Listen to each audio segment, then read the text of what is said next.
Hello दोस्तों। तो यार हम लोग न्यूटन्स लॉ ऑफ मोशन में स्प्रिंग फोर्स के बारे में पढ़ रहे थे और हम लोगों ने पूरी तरह से नहीं पढ़ पाया था क्योंकि मेरा मन नहीं हुआ था, मैंने वहां पर वीडियो काट दिया था।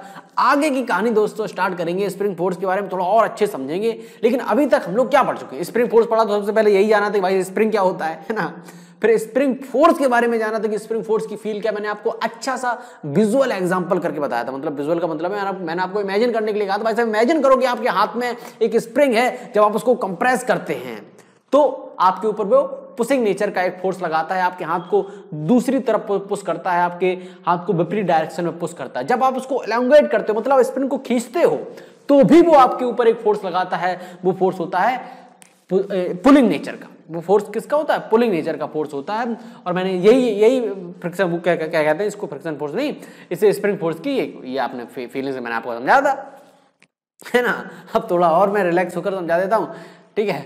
तो अच्छा, जैसे कि मैंने समझाया था कि ये नेचुरल लेंथ पर कोई स्प्रिंग है, अगर उस पर कोई फोर्स लगाया जाता है, अगर उसको फोर्स लगा के आप एलोंगेट करते हैं, जैसे इस फोर्स ने इस स्प्रिंग को एलोंगेट कर दिया, खींच दिया। अब ये तो जानते हो कि स्प्रिंग बाई फोर्स लगाने पर इसको स्प्रिंग को खींचोगे तो खींचता है। स्प्रिंग की ये प्रॉपर्टी होती है, गुण होता है।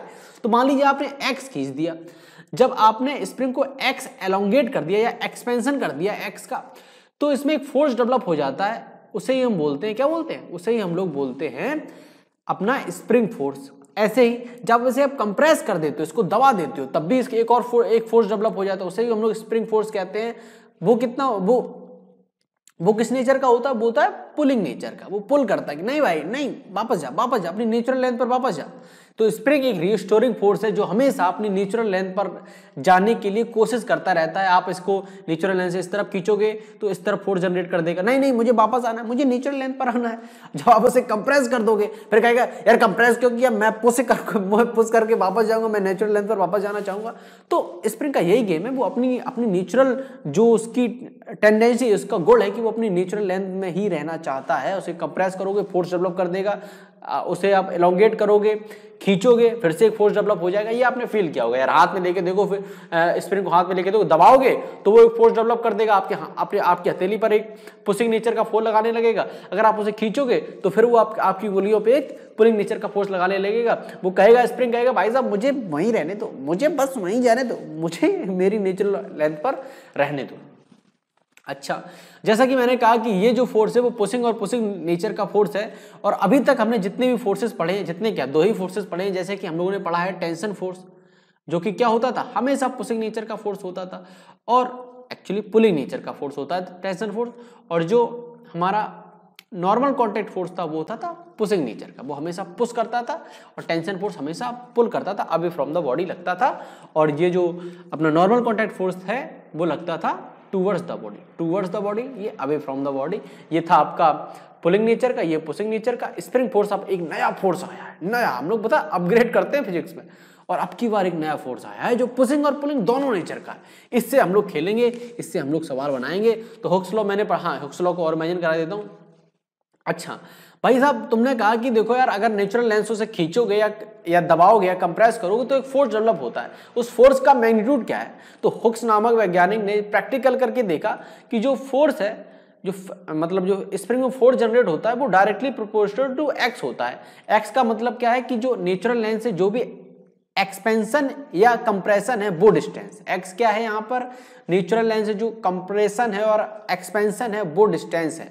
तो उन वैज्ञानिक्स ने देखा कि यार देखो ऐसा है कि हमेशा है, जितना ज्यादा एक्स की वैल्यू होगी, जितना नेचुरल लेंस से आप उसको डिस्प्लेस करोगे, चाहे वो एक्सपेंशन हो चाहे वो एलोंगेशन हो, कंप्रेशन हो चाहे एलोंगेशन हो, जितना वो डिस्प्लेस करोगे उतना ही फोर्स ज्यादा होगा।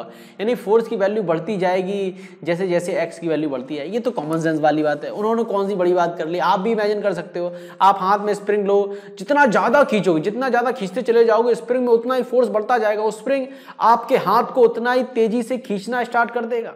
इमेजिन करिएगा, क्योंकि सीधी सी बात है, जितना ज्यादा आप उसकी नेचुरल लेंस से उसको आप एक्सपेंड, उसको आप खींचोगे, उतना ही ज्यादा उसमें फोर्स डेवलप होगा। तो सिंपल सी फीलिंग से हमें दिखाई दे रहा है कि F है जो फ्रिक्शन, जो स्प्रिंग फोर्स है, डायरेक्टली प्रोपोर्शनल टू X है। आप दबा के देखिए स्प्रिंग को, आप थोड़ा दबाइए, थोड़ा सा फोर्स डेवलप होगा, थोड़ा और दबाइएगा स्प्रिंग को, थोड़ा और ज्यादा फोर्स डेवलप होगा, बहुत ज्यादा दबा दीजिएगा तो बहुत ज्यादा हथेली पर आपके फोर्स लगेगा। सिंपल सी फीलिंग से बात है। उन्होंने कोई बड़ा काम नहीं कर दिया, मतलब बड़ा किया, बड़ा थैंक यू उनका यार, है ना। उन्होंने जब दिया तभी हम लोग ये बातें कह पा रहे हैं, ये चीजें इमेजिन कर पा रहे हैं ना।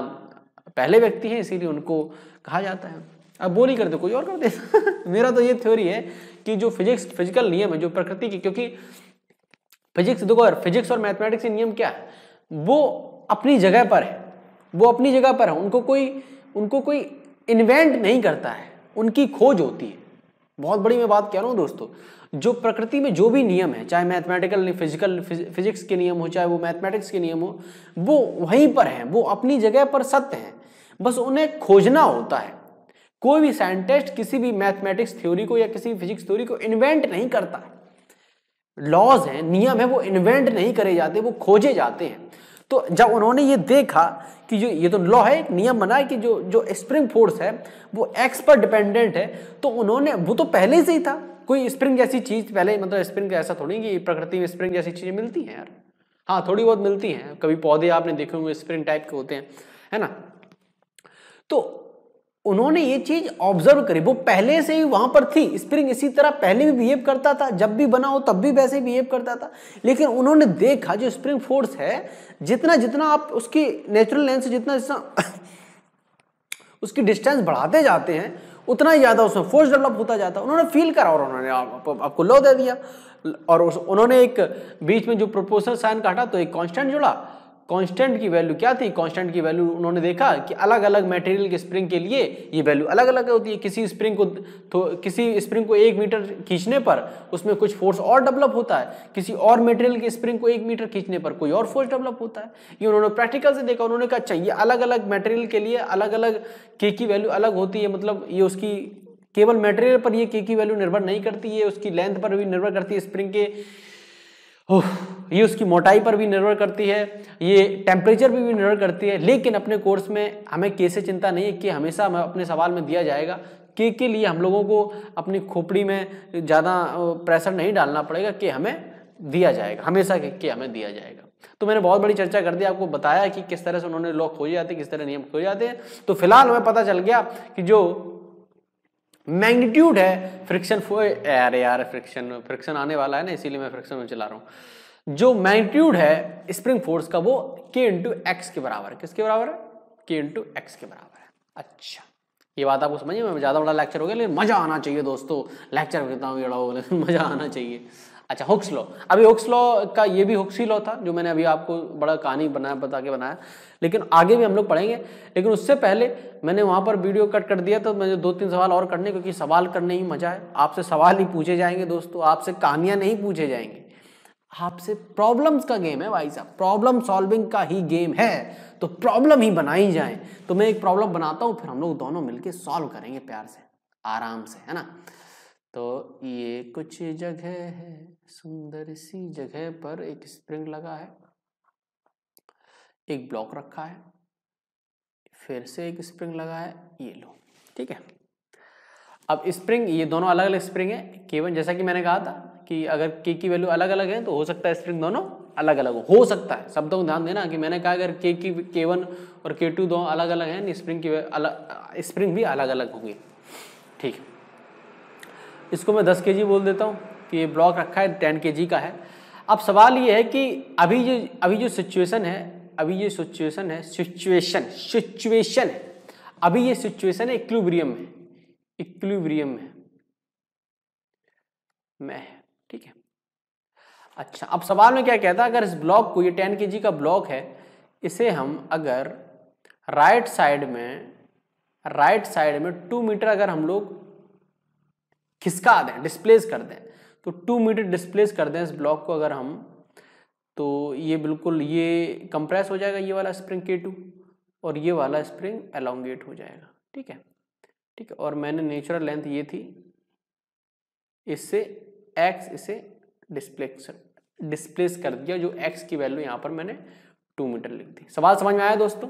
सवाल समझ में आया? दो स्प्रिंग के बीच में एक m मास का ब्लॉक लटका है, m की वैल्यू यहाँ पर 10 kg है और K1 K2 दो स्प्रिंग लगे हुए इक्विलिब्रियम में थे, उन्हें x डिस्प्लेस करा गया है। अब हमसे पूछा गया है कि इस टाइम पर ये ब्लॉक का एक्सेलरेशन बता दो भाई। x डिस्प्लेस किया यानी 2 मीटर डिस्प्लेस करने पर आप हमें इस ब्लॉक का एक्सेलरेशन बता दो, इस ब्लॉक का एक्सेलरेशन बता दो। कैसे करोगे दोस्तों? सबसे पहले सवाल में हुआ क्या, ये देखो, जैसे ही आपने ब्लॉक को इस प्रकार इस तरफ डिस्प्लेस करा तो ये कंप्रेस हो गया, ये वाला स्प्रिंग यानी कि K2 है वो कंप्रेस हो गया। अब कंप्रेस हुआ यानी कि फोर्स डेवलप हुआ होगा। किस डायरेक्शन में डेवलप हुआ होगा? जब कंप्रेस होता है तब पुलिंग नेचर का फोर्स डेवलप होता है, पुशिंग नेचर का। जब कंप्रेस होता है, ध्यान दो, मेरे शब्दों को ध्यान दें, मैंने पहली बार गलत बोला था कि जब स्प्रिंग कंप्रेस होता है तो वह एक पुशिंग नेचर का फोर्स जनरेट करता है। तो आपने ये जो कंप्रेस हुआ है तो ये फोर्स इस तरफ जनरेट करेगा। ये आपको दिखाई दे रहा है, ये आपको दिखाई दे रहा है कि फोर्स किस तरफ जनरेट होगा। अच्छा, K1 स्प्रिंग है वो एलोंगेट हुआ है, खिंचा है। अब जब कोई खिंचता है, स्प्रिंग खिंचता है तो वो पुशिंग नेचर का नहीं, अब करता है पुलिंग नेचर का फोर्स, यानी कि ये फोर्स भी किस डायरेक्शन में होगा? इस डायरेक्शन में। यानी K1 जो स्प्रिंग है वो भी लेफ्ट साइड में फोर्स लगा रहा है और K2 है वो भी लेफ्ट साइड में ही फोर्स लगा रहा है। तो ये सीन बन रहा है, यानी कि इस स्प्रिंग का अगर FBD बनाया जाए, इस ब्लॉक का FBD बनाया जाए तो इस ब्लॉक पर एक फोर्स लग रहा है, यहाँ पर कौन सा? पुशिंग नेचर का फोर्स लग रहा है, क्योंकि स्प्रिंग है, कंप्रेस है और वो फोर्स की वैल्यू क्या है? K2x। क्या मैं सही हूँ? K2x है क्योंकि x ही कंप्रेस हुआ है। अब ये स्प्रिंग कह रहा है कि देखो मैं तो एलोंगेट हो गया हूँ। कितना एलोंगेट हो गया हूँ?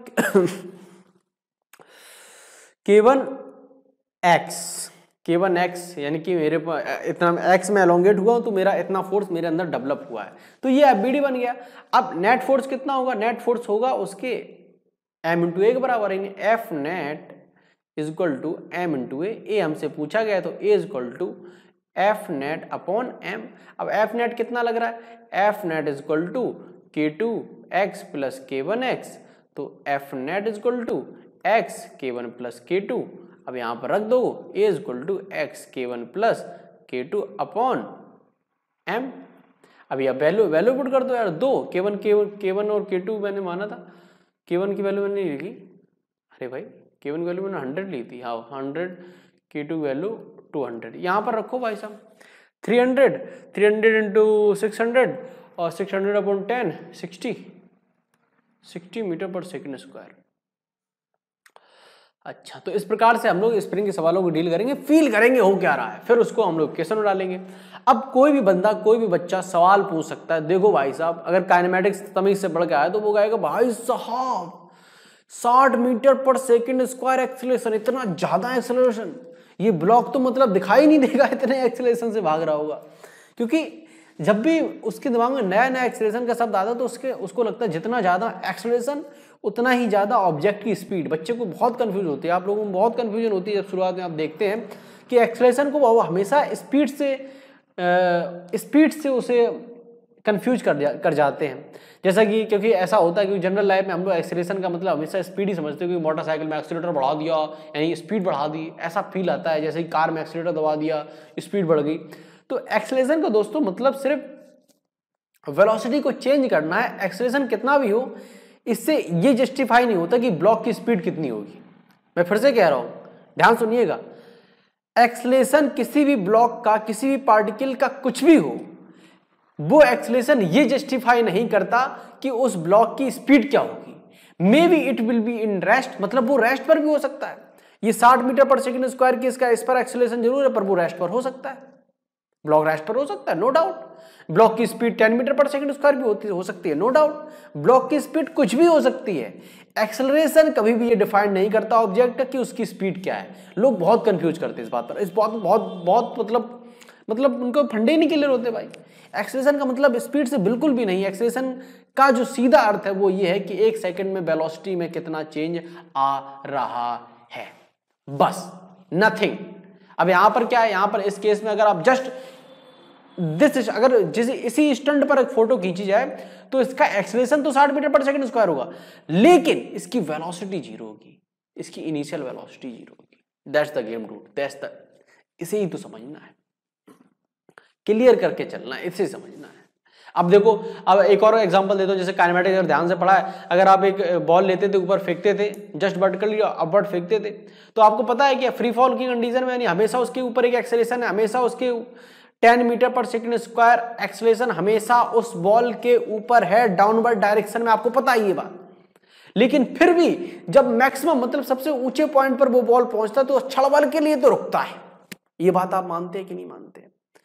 पूरे समय जब हवा में गेंद थी, पूरे होल जर्नी में उस पर 10 मीटर पर सेकंड स्क्वायर का एक्सेलरेशन था डाउनवर्ड डायरेक्शन में। जब वो मैक्सिमम पॉइंट पर पहुंची, जब उसकी वेलोसिटी 0 थी, तब भी उसके ऊपर एक्सेलरेशन लग रहा था। ऐसा नहीं था कि उसकी वेलोसिटी 0 किलो एक्सेलरेशन 0 हो गया। ये मैं इतना लेक्चर दे रहा हूं, इस समझिए दोस्तों कि एक्सेलरेशन को कभी भी उसकी वेलोसिटी से, पार्टिकल की वेलोसिटी से रिलेट मत करिए। एक्सेलरेशन का सीधा मतलब है चेंज इन वेलोसिटी। अगर आप इमेजिन कर रहे हैं स्पीड को, तो चेंज करता है, उस जस्टिफाई नहीं करता कि वो स्पीड इतना ज्यादा होगा।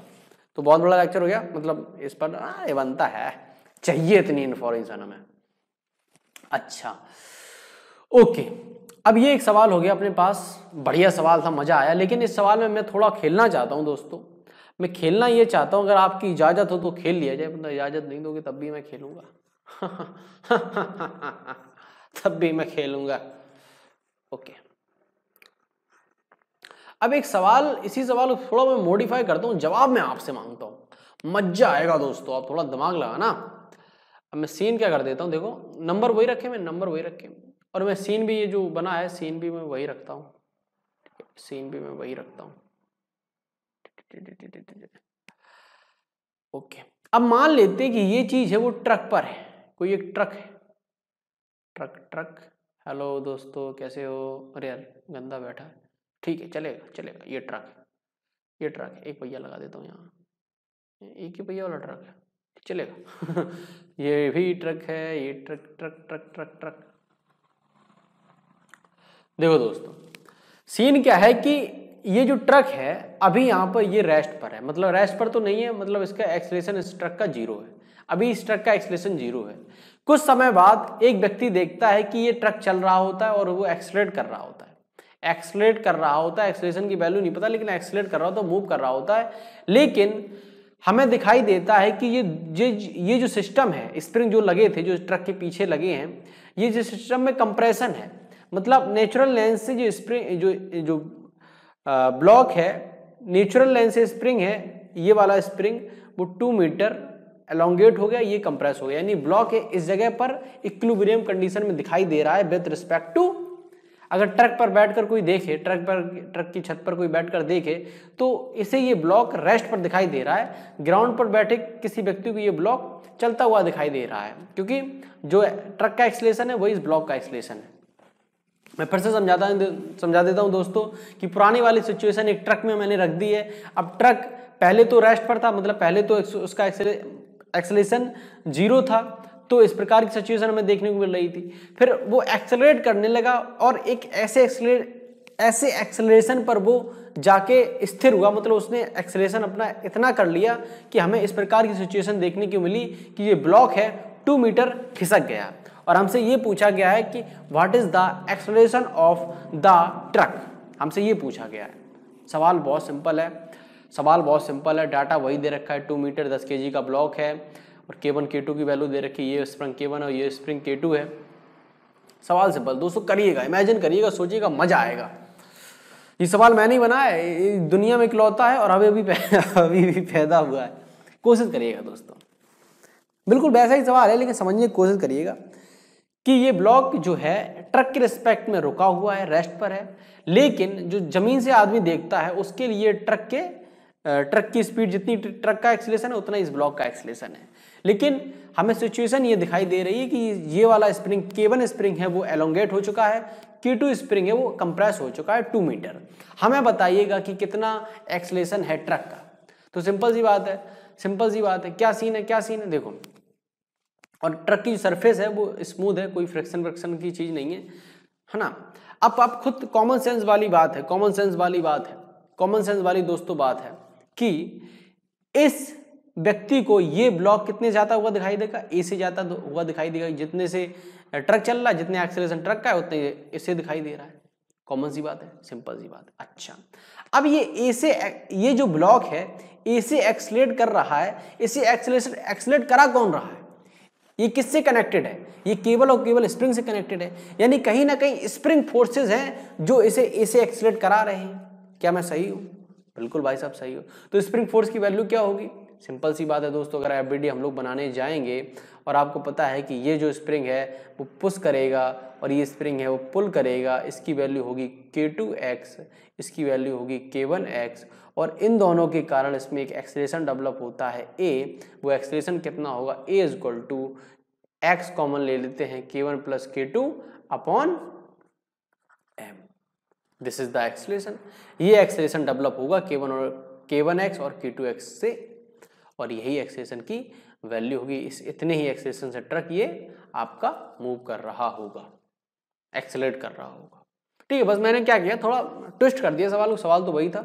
अब ये K1 K2x की वैल्यू रखो और आंसर बताओ भाई कितना होगा।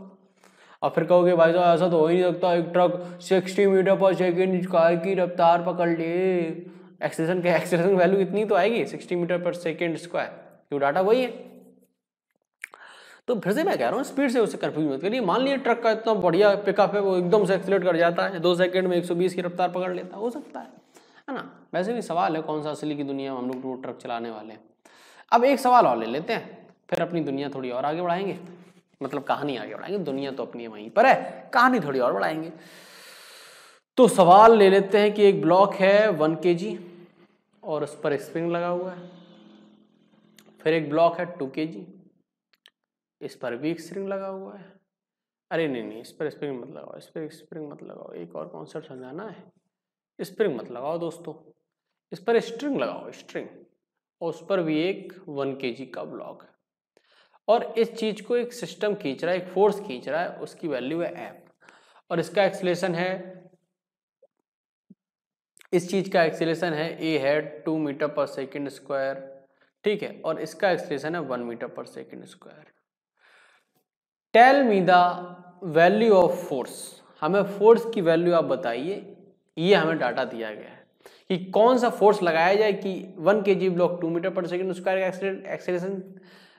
एक्सेलरेशन आ जाए, और जो 1 kg का ब्लॉक है 1 मीटर पर सेकेंड स्क्वायर से एक्सेलरेट कर रहा हूँ। ये बता दीजिएगा हमें। बताइए दोस्तों कैसे सवाल करोगे आप, कैसे इस सवाल को डील करोगे। तो सबसे पहले क्या करो, सबका एफबीडी बना लो। मैं तो सिंपल सी बात है, एफबीडी बनाओ, मैं शॉर्ट ट्रिक बताऊंगा, एफबीडी बनाओ। सबसे पहले एफबीडी किसकी बनाओगे भैया? ठीक है, एफबीडी वाले तो देखो ये सवाल हम लोग कर चुके हैं, एफबीडी बनाने कर चुके हैं, लेकिन हमें स्प्रिंग यहाँ पर अच्छा नहीं लग रहा है, तो स्प्रिंग सबसे पहले डील करो। तो ठीक है, डील कर लेते हैं। मान लो, सुनो, समझो सवाल को। 1 kg का ब्लॉक 1 मीटर पर सेकेंड स्क्वायर का एक्सेलरेशन उसके पास है, तो कितना फोर्स इसके ऊपर लग रहा होगा? 1 kg का ब्लॉक है, इसके ऊपर 1 मीटर पर सेकेंड स्क्वायर का एक्सेलरेशन, मतलब इसके ऊपर नहीं, इसका एक्सेलरेशन 1 मीटर पर सेकेंड स्क्वायर है। बताइए कि इसके ऊपर कितना फोर्स लग रहा होगा कि 1 मीटर पर सेकेंड स्क्वायर का एक्सेलरेशन पैदा हो जाए। 9वीं कक्षा का सवाल है, F = ma। अगर F पता करना है, M पता है 1 kg, A पता है 1 kg, 1 न्यूटन का फोर्स चाहिए होगा, 1 न्यूटन फोर्स चाहिए होगा इसे खींचने के लिए।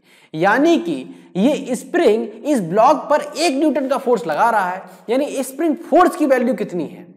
जो स्प्रिंग यहाँ पर जब ये ब्लॉक आगे बढ़ेगा तो ये स्प्रिंग खींचेगा, तो स्प्रिंग खींचेगा तो ये फोर्स एक जनरेट करेगा, कैसा? पुलिंग नेचर का, क्योंकि जो स्प्रिंग है वो क्या होगा? एलोंगेट होगा, खींचेगा, खींचने पर पुलिंग नेचर का फोर्स डेवलप करेगा, यानी इस ब्लॉक को वो पुल करेगा जिस तरह स्ट्रिंग करती है। और वो फोर्स की वैल्यू कितनी होगी, यानी स्प्रिंग फोर्स की वैल्यू कितनी होगी? Fs की वैल्यू होगी 1 न्यूटन।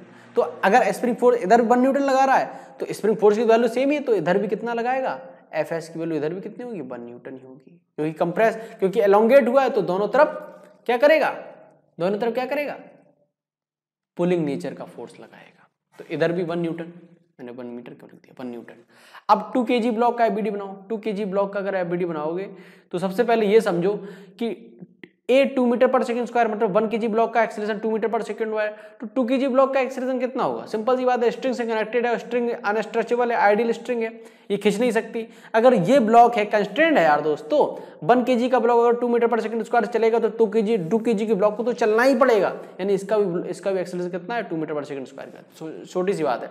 अब इस ब्लॉक का अगर हम लोग वीडियो बनाएंगे, 2 kg ब्लॉक है, इधर लग रहा है Fs मतलब कि स्प्रिंग फोर्स जिसकी वैल्यू कितनी है? 1 न्यूटन है, और इधर लग रहा है टेंशन फोर्स जिसकी वैल्यू हमें पता नहीं है, और ये ब्लॉक है, ये चीज है 2 मीटर पर सेकंड स्क्वायर से एक्सलेट कर रही है, तो t - 1 = 4 इक्वेशन नंबर, और अरे इक्वेशन क्या, टी की वैल्यू आ गई, टी की वैल्यू आ गई 5 न्यूटन, यानी कि 5 न्यूटन का इधर टेंशन है इस रोप में। तो अब इसका एबीडी बनाओगे तो F - t, इस तरफ 1 kg ब्लॉक का मैं एबीडी बना रहा हूँ, तो F - t = 1 × 2, यानी F - t की वैल्यू 5 रख देता हूँ, तो 7 न्यूटन हमारे पास आ जाएगा। 7 न्यूटन का यहाँ पर फोर्स लग रहा है, तब इस प्रकार सिचुएशन देखने को मिल रही है दोस्तों। क्या समझ में आई बात?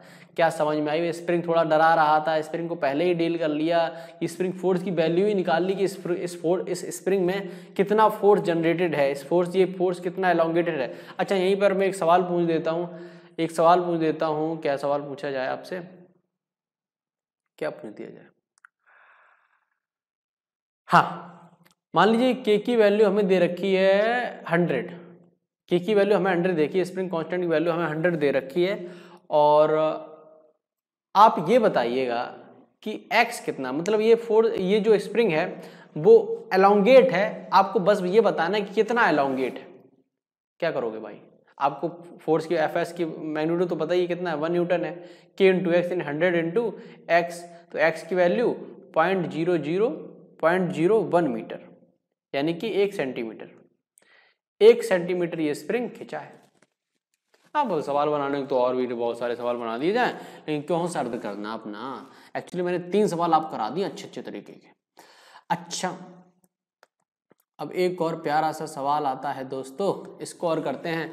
हुक्स लॉ, हाँ हुक्स लॉ एक नई चीज है, तो for spring the product of its natural length and स्टेपनेस remains constant mathematically. क्या बात है भाई साहब, क्या बात है। एक बढ़िया लॉ आता है, मैं आपको फील करके बताता हूँ, मैं फील करके नहीं, मैं आपको एग्जांपल समझाता हूँ।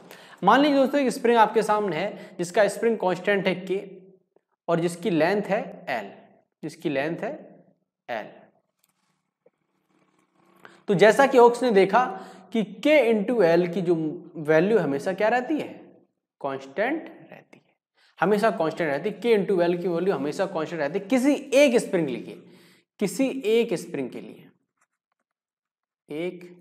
के लिए, बहुत इंपॉर्टेंट बात है, किसी एक स्प्रिंग के लिए K × L की वैल्यू हमेशा कांस्टेंट रहती है। मतलब किसी एक स्प्रिंग का क्या मतलब है? ये मतलब है कि अगर स्प्रिंग को हम लोग अगर काट दें, मान लीजिए स्प्रिंग को मैंने 2 टुकड़ों में काट दिया, ये टुकड़ा, एक टुकड़ा ये और एक टुकड़ा ये, जिसको मैंने इस स्प्रिंग को 2 हिस्सों में काट दिया, एक टुकड़ा ये, एक टुकड़ा ये, और इस टुकड़े की लंबाई मैंने रखी 2Ly3 और इसको मैंने रख दिया Ly3, मतलब L था, एक को 2Ly3 पार्ट में बांट दिया, एक Ly3 पार्ट में बांट दिया, 2 हिस्सों में स्प्रिंग को बांट दिया। अच्छा, उसी स्प्रिंग को बांट दिया, तो इसमें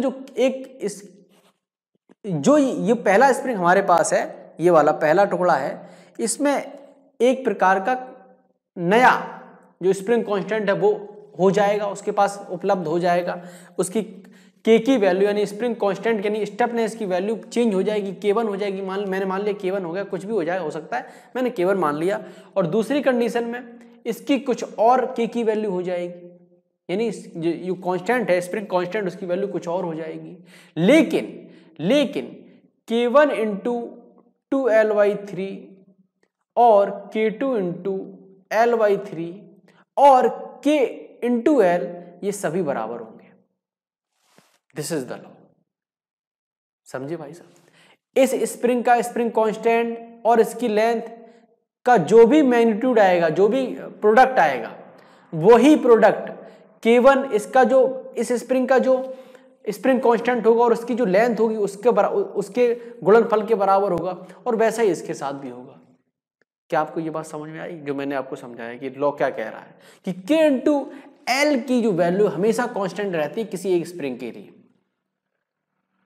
क्या आपको ये बात समझ में आई? थोड़ा मैं एग्जांपल लेता हूं। मान लीजिए इस स्प्रिंग का जो के था वो था 100।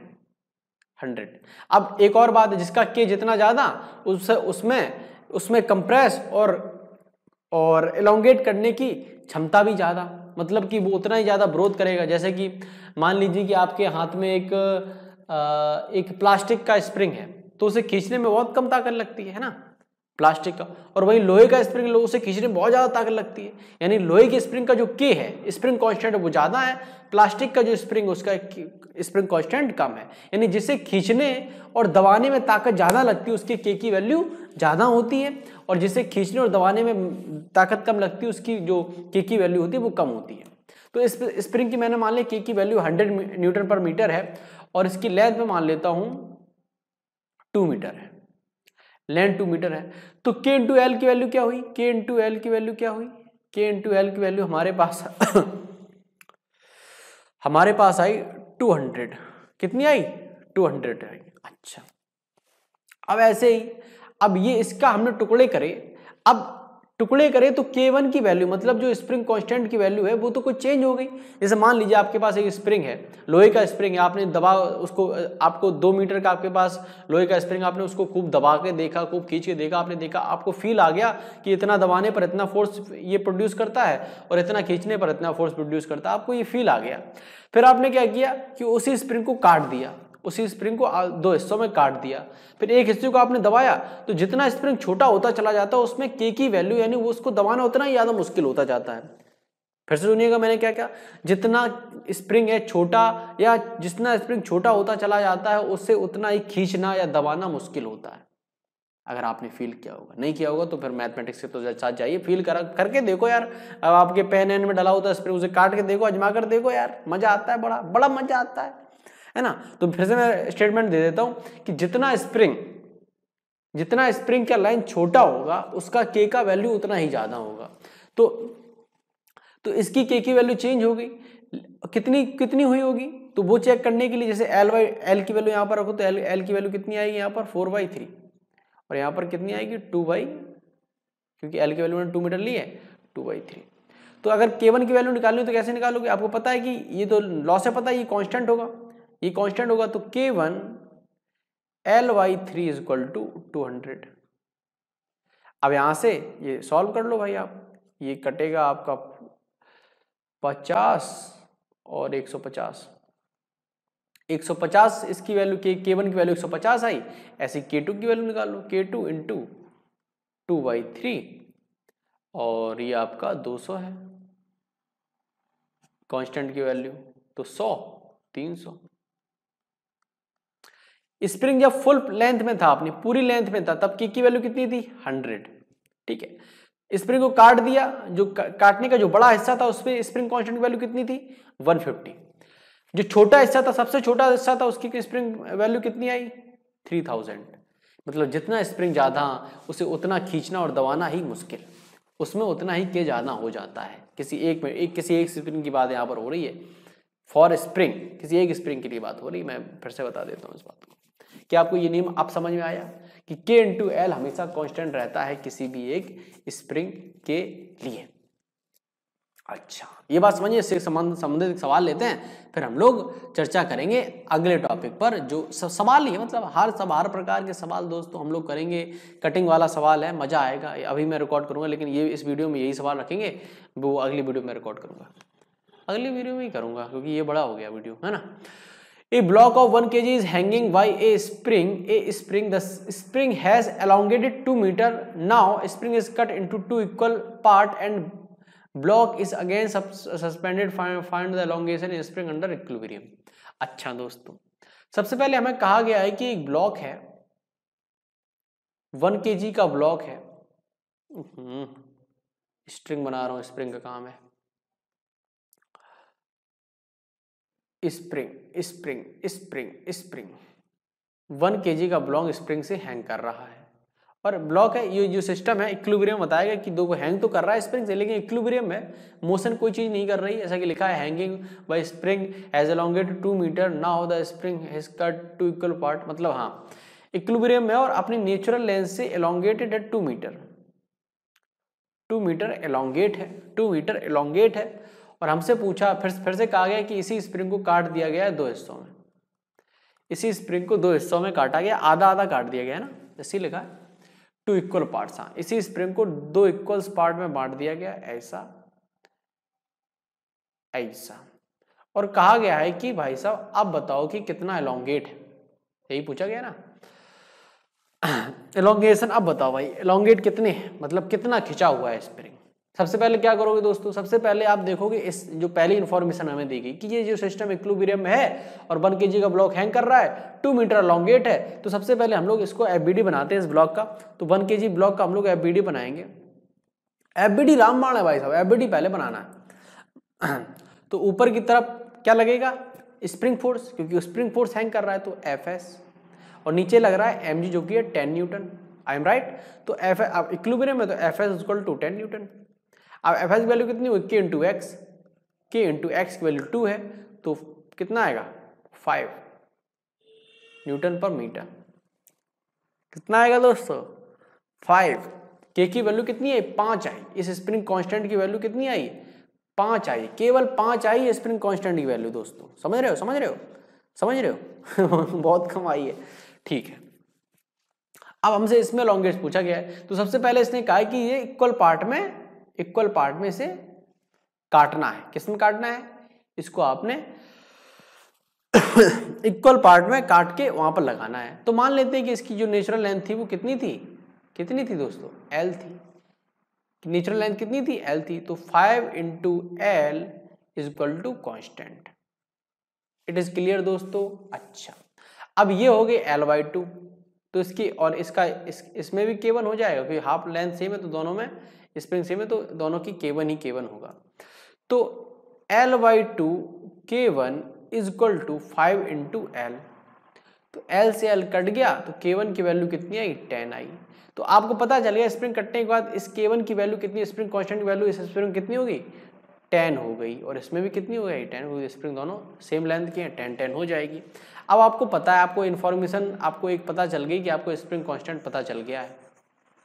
किस नियम से, जो अभी भी हमने हुक्स लॉ पढ़ा था कि ये कांस्टेंट होता है, K इंटू L कांस्टेंट होता है किसी एक स्प्रिंग के लिए। और वही स्प्रिंग यहाँ काट के लगाया, वही उन्होंने थ्योरी लगा कर यहाँ पर दोनों स्प्रिंग कांस्टेंट की वैल्यू निकाल ली। ये 10, ये भी 10 है, क्योंकि स्प्रिंग की लेंथ दोनों सेम है, क्योंकि हाफ आधा आधा काटा गया, इक्वल पार्ट में काटा गया।